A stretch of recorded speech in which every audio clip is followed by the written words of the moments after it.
Let me say a special good afternoon to the members of the media and to all of my comrades from Communication Workers Union, from NATOC, and from the Joint Trade Union Movement. Welcome to the Communication Workers Union. My name is Clyde Elder. I am the Secretary General of the Communication Workers Union. And today we have invited you to talk about the pending restructuring at TSTT. Tomorrow morning at 9 a.m.,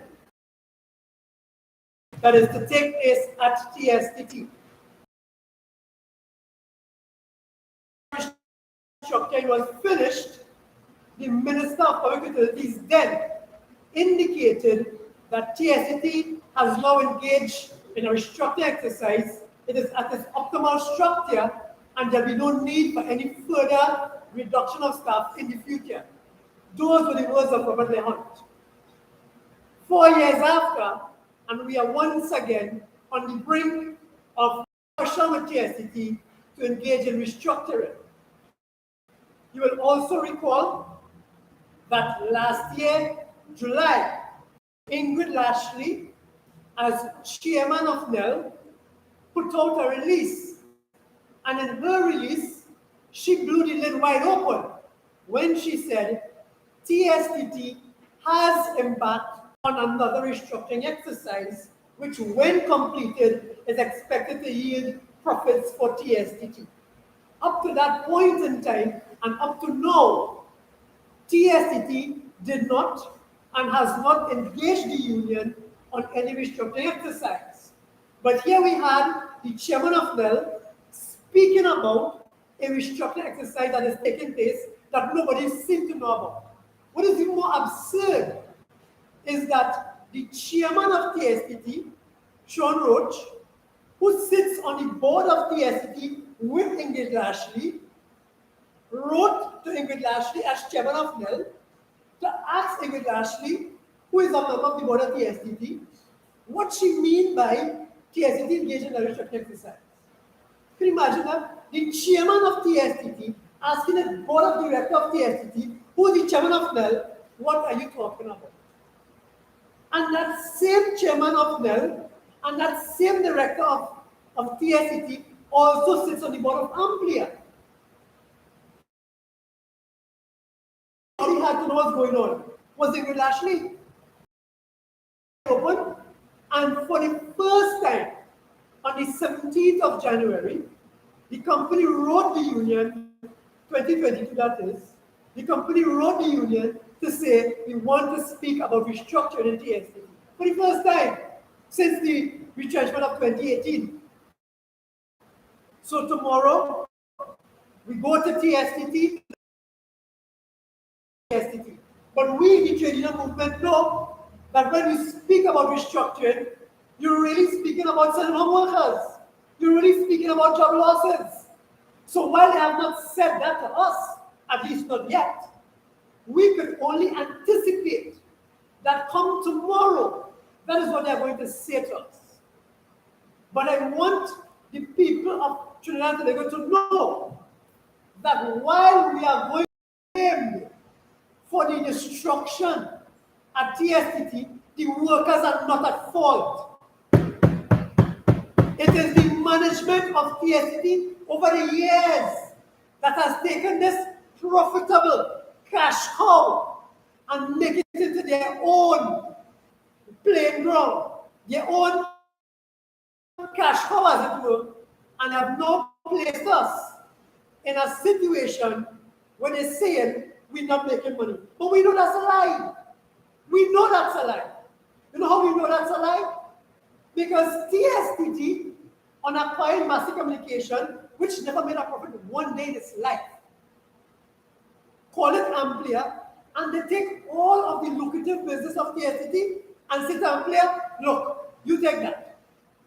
So all of our fiber customers that TSTT has or had, now given wholesale to Amplia. All of our residential customers, same thing. Business customers, same thing. Government customers, same thing. And you know what is worse? Amplia who provides service through the means of fiber, is competing with TSTT, who provides service through copper and something called WTTX or wireless to the home. So while we at TSTT given service on copper, which is going to become obsolete next month, and while we given service on WTTX, which cannot work when current goes, and which cannot give you all the services that copper and fiber can give you, we have to compete now with Amplia, which is, we're not sure if it's wholly owned by TST, we're not sure it's a competitor, we're not sure if it's a merger, we're not sure what it is. But we have to compete with Amplia, who has all of the resources, all of the lucrative business, and the future of telecom to give to customers. And on top of that, you are now saying to us that we are going to be made as the scapegoat. We accept that, we do not accept that. So comrades, today we have with us our comrades from the National Trade Union Center, Comrade Michael Anisette, and we welcome you, Comrade Anisette. And we have Comrade Anson Roger from the Joint Trade Union Movement, and we welcome you, Comrade Roger, and we welcome solidarity and message and commitment to show not just the TSTT, but to the government, to the Keith Rowley-led government that is held by the strong unions, none of us on this table exempted, that is held by the strong unions, that we in the trade union movement, we are united, we stand in solidarity, and we are saying, worker anywhere, from everywhere, and when you touch one, you touch all. So I want to pause on this, and I want to invite Comrade Michael Anisette to bring greetings of solidarity from the National Trade Union Center. Comrade Anisette.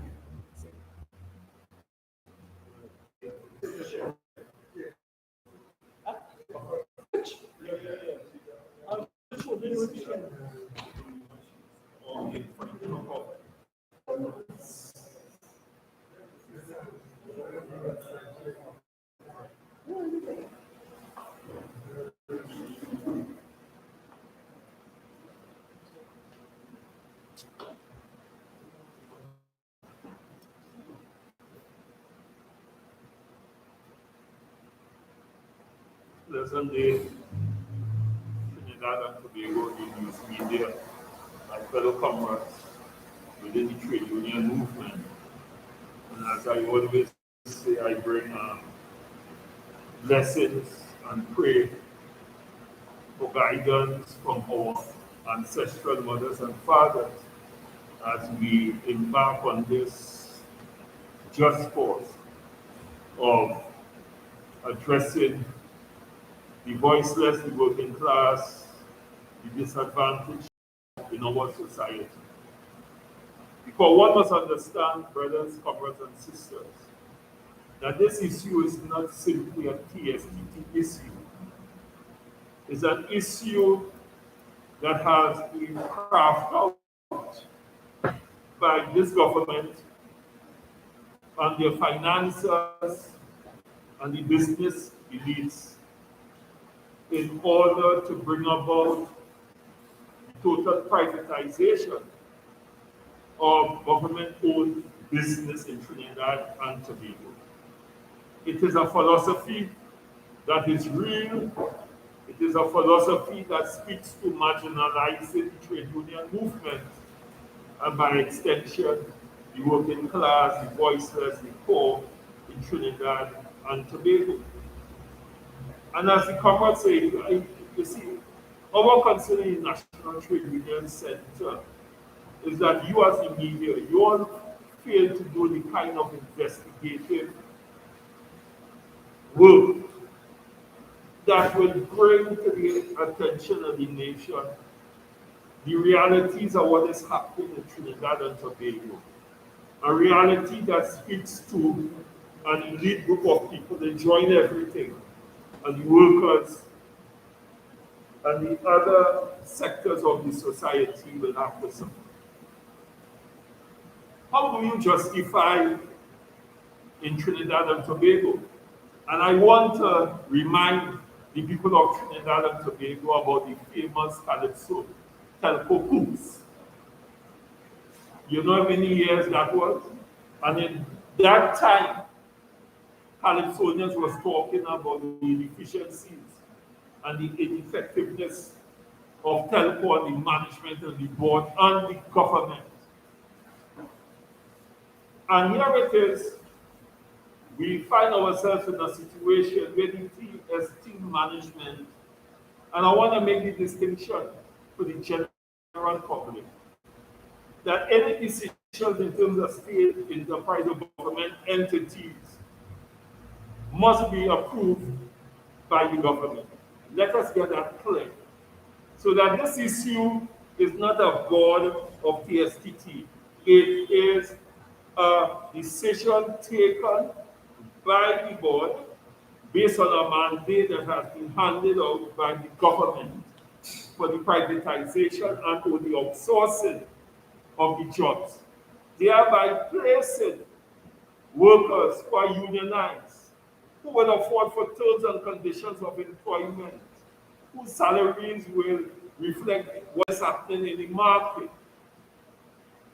What this privatization and outsourcing does is to throw that through the window one and almost make the trade union obsolete. But what the government fails to realize is that the more you send on workers, the more you continue on a nefarious approach to the working class and the disadvantaged in the communities and the voiceless, is the more we're going to come together in unity in order to push back. And let us deal with some realities. And I ask the general public, does the workers make any business on behalf of TSTT or any state enterprises? No, they don't. And as you know, with this government, all the representation on the boards and government state enterprise, this government deliberately removed representation who was also of reason those boards.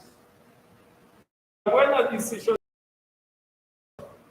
and the company goes from a cash cow to failure, how do you blame the workers and make workers a scapegoat for an issue and a business model and a thinking where the workers and by extension they represent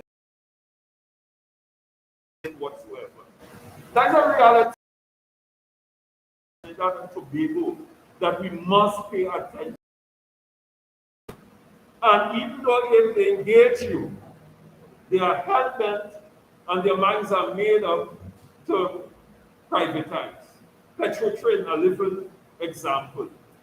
And the question that I ask myself today, and I ask the general public, why it is that OWTU was denied the rights to run a refinery where the skills and the knowledge of workers would have made that a turnover. Is it a deliberate ploy on the part of the government to run down the port, thereby justifying what the SACOP group would have said, that the government must only regulate business and see what else? But privatization and productivity and business, the government have no say in it. And they call the port. We know national government is up for Agard, for the private sector to take over. But what is important and what we don't pay attention to, who owns business in Trinidad and Tobago? It's a certain group of people. And the question of monopoly within your country by those people who are made more powerful than the government is going to place us, me and you and the citizens, in a particular situation where we will live to regret. And we in NATU, we are warning the population that while governments can make decisions, it is our right as citizens of Trinidad and Tobago to determine whether or not that decision is within the interest of Trinidad and Tobago. And if it is not in the interest of Trinidad and Tobago, Therefore, we have a right to stand up and protest against any government decision that flies in the face of logic and reason. We cannot, I'm warning you all, and we must not allow the so-called private sector, who's supposed to be the panacea for all ills in Trinidad and Tobago. But one forget that there was a leader, Dr. Eric Williams, who called them commission agents. And I challenged them to deny it. I asked the question today, because it's still reading Trinidad and Tobago today. Where is the research and the development and the investment by the private sector to evolve into this global market to make Trinidad and Tobago productive and competitive in the global market? Where is it? Because that is a responsibility. They don't invest. Right? You will see KFC. You will see Starbucks. You will see Church Chicken and all these franchises that you believe is business, but it's not business. Because it's not creative. It is not something that comes from the belly and the culture of our country. And therefore, we have to ask ourselves, what is the role? And then that is what Dr. Eric Williams was talking about when he called them commission agents. They buy and they sell higher. That is what is going on. And how could we grow a society if we allow that kind of practice to continue? You must never forget too that Basio Pandey had a fight with what he termed to be the parasitic oligarchy, which means, and I'll break it down, a set of business elite, a small set of people within a society who benefits and control everything. And because of the power, they influence government decisions as it relates to what goes on in Trinidad. So that the government becomes, like we are seeing, just a plaything and a playboy for these business people because they get what they want. And I'm warning you all, it's not coincidental that the Saba made that statement. But I don't want to dwell into that because I'm asking the TV station to give me a half an hour to take him on. You understand? Because when those companies went belly up and they had problems, the government bought it. They could have bought it too, but they didn't want to spend money, right? Because they were risk adverse.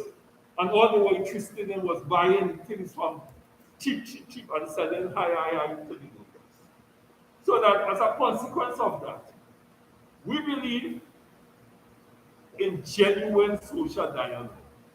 We will continue to argue in NATO that this policy by the government and the board and the financiers, all right, make decisions in terms of what happens to a particular company, and in this instance, TSTT, without engaging the workers, and by extension, the union in the initial stages of that process. We must stand up as a people and of workers in the context of social dialogue, which is a pillar, one of the 4 pillars of the clear understanding that the present business model and strategy will not provide TSTT with the global competitive edge that is based on the creative and innovative juices there because they look like me and you. And business is not for us. Business must be reside in a